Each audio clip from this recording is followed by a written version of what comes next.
নমস্কার, নাগরিক মনে সবাইকে স্বাগত। গতকালকে the West Bengal central school service commission দুটো লিস্ট প্রকাশ করেছে।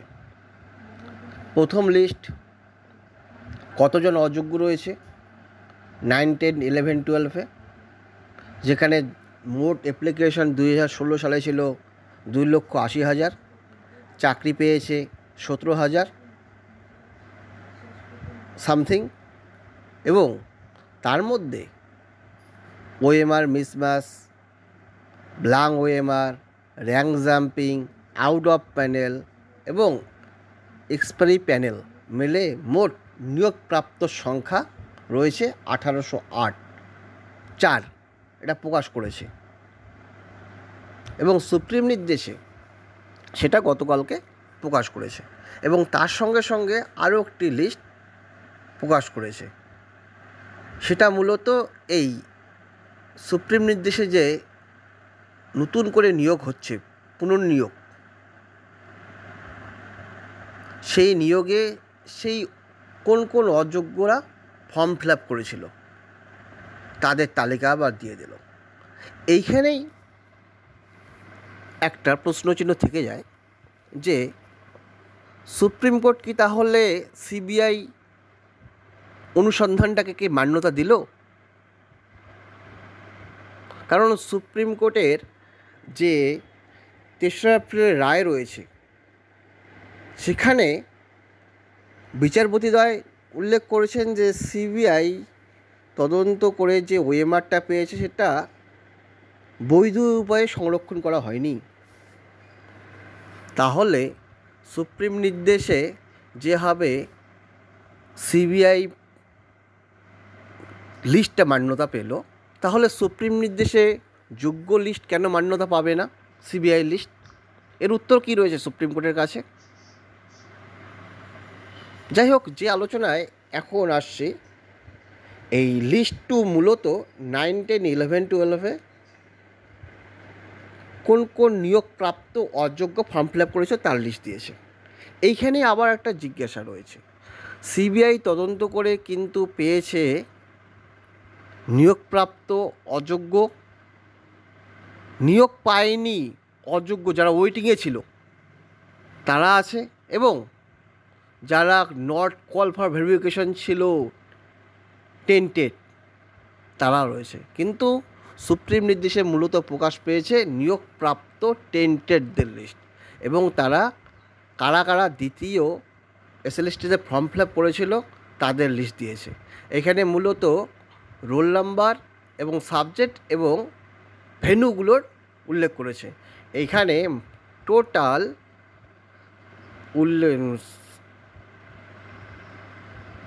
ক্যান্ডিডেটের উল্লেখ রয়েছে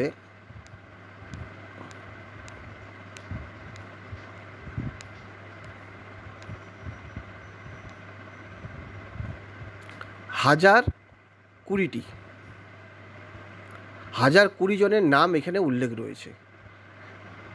এখন দেখা যাক এই যেসব অযোগ্য বা টেন্টেড যাদের সুপ্রিম কোর্ট সিবিআই লিস্টটাকে মান্যতা দিয়ে বলছে, তাহলে তারা যদি রোল নাম্বার ছাড়া ফর্ম ফিল আপ করে থাকে তার উদ্ধার কী হবে? সেটা কীভাবে উদ্ধার হবে? ধরুন আজকে কোনো ইন সার্ভিস, সে শুধুমাত্র তার স্যালারি পোর্টালে যে আইডি আছে ওই আইডি দিয়ে ফর্ম ফিল আপ করেছে, রোল নাম্বার দেয়নি, তাকে কীভাবে চিহ্নিতকরণ করা যাবে? তার কি আধার কার্ড নিয়েছিল এসএসসি ফর্ম ফিল আপের জন্য? কোনো আইডি কার্ড নিয়েছিল? না। তাহলে সেটাকে কীভাবে চিহ্নিতকরণ করা যাবে? এটা ধোঁয়াশা রয়ে গেছে। মূলত টেন্টেড নিয়োগপ্রাপ্ত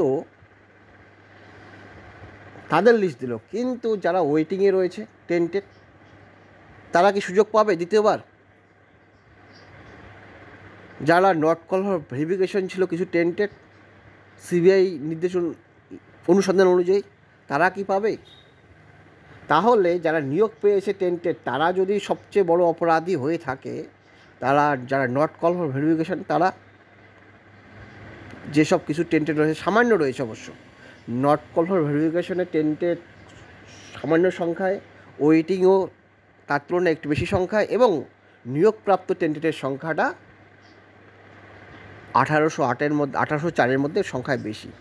সবচেয়ে নিয়োগপ্রাপ্ত 1804 টেন্টেড সংখ্যার মধ্যে নিয়োগপ্রাপ্ত সংখ্যা বেশি, কিন্তু নট কল ফর ভেরিফিকেশনও সামান্য আছে এবং ওয়েটিংও আছে।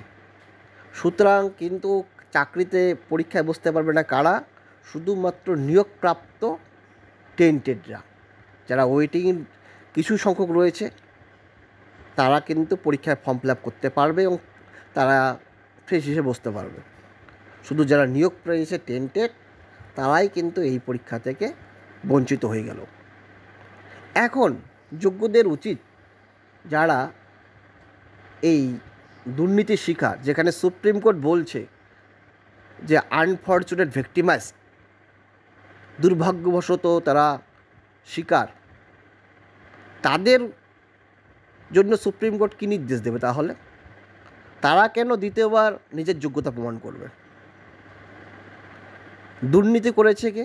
সরকার, এসএসসি। দুর্নীতি করে নিয়োগ করেছে টেন্টেডদের। সেই টেন্টেড যদি সুপ্রিম নির্দেশে বা হাইকোর্ট নির্দেশে সর্বোচ্চ অনুসন্ধানকারী তদন্তকারী সংস্থা সিবিআই যদি নির্দিষ্ট করে থাকে, তাহলে সুপ্রিম কোর্ট কেন বাকিদের আনটেন্টেড রিভিউয়ে বলছে আনটেন্টেড, পরবর্তীকালে বিভিন্ন এসএলপিতে বলছে আনটেন্টেডদের সর্বোচ্চ সুযোগ দিতে হবে, কারণ তারা আনফর্চুনেট, দুর্ভাগ্যবশত ভিক্টিমাইজ এসএসসির দুর্নীতির কারণে। সুতরাং তাদেরকে কেন সুপ্রিম কোর্ট নতুনদের সঙ্গে পরীক্ষায় কম্পিটিশন করার জন্য তাদের শাস্তি দিল? এর উত্তর কী রয়েছে সুপ্রিম কোর্টের? একটা দুর্নীতি প্রক্রিয়া, নিয়োগ প্রক্রিয়ায় দুর্নীতি হয়েছে, সেটা অনুসন্ধান হয়ে গেছে, টেন্টেড বের হয়ে গেছে। তাহলে যারা আনটেন্টেড রয়েছে তাদের ক্ষেত্রে শাস্তির খাড়াটা সুপ্রিম কোর্ট কেন দিল? তাদের 10 বছর যে নষ্ট হলো, এই 10 বছরের প্রতিদান কী পাবে? সুপ্রিম কোর্টের কোনো উত্তর রয়েছে? আর যারা দুর্নীতির কারণে বঞ্চিত হলো, যে যোগ্যরা ওয়েটিংয়ে ছিল, এই নিয়োগপ্রাপ্ত টেন্টেডের জন্য বঞ্চিত হয়েছে এবং নট কল ফর ভেরিফিকেশন, তাদের সুরাহা কী করলো? তাদের কি বয়সের ছাড় দিল? তারা 2016 সাল থেকে এই কেসটাকে লড়ছে, 21 সাল থেকে। সুতরাং তাদের কি সুরাহা হলো? এই কেসে কে সুরাহা পেল? সুপ্রিম কোর্ট উত্তর দিতে পারবে কি? যারা আবেদনকারী তাদের বয়সের ছাড় দেয়নি, দুর্নীতির কারণে যারা নিয়োগ পায়নি তাদের বয়সের ছাড় দেয়নি, আজকে 16 থেকে যাদের বয়স 25-এ 9 বছর বা 10 বছর এগিয়ে গেছে, যে আবেদনকারী, যে দুর্নীতির কারণে আমি নিয়োগ পাইনি, তাদের বয়সের ছাড় দিতে পারল না সুপ্রিম কোর্ট। এর উত্তর কী রয়েছে? যারা এতদিন ধরে কেসটা লড়লো যে দুর্নীতির কারণে আমার চাকরি হয়নি, যেহেতু টেন্টেডকে নিয়োগ করেছে এসএসসি, তাদের সুরাহা কী করলো সুপ্রিম কোর্ট? এর উত্তর কী রয়েছে? আর যাদের দুর্নীতির কারণে যোগ্যদের চাকরি বাতিল হলো, তাদেরকে কেন দ্বিতীয়বার পরীক্ষা দিতে হবে? যদি দ্বিতীয়বার পরীক্ষা দিতে হয়, সরকারকে দিতে হবে, এসএসসিকে দিতে হবে। সুপ্রিম কোর্ট কেন বলতে পারছে না যে আনটেন্টেডের লিস্ট আমাকে লাগবে, আনটেন্টেড লিস্ট প্রকাশ করা হোক? না, সুপ্রিম কোর্টে গড়িমসি রয়েছে।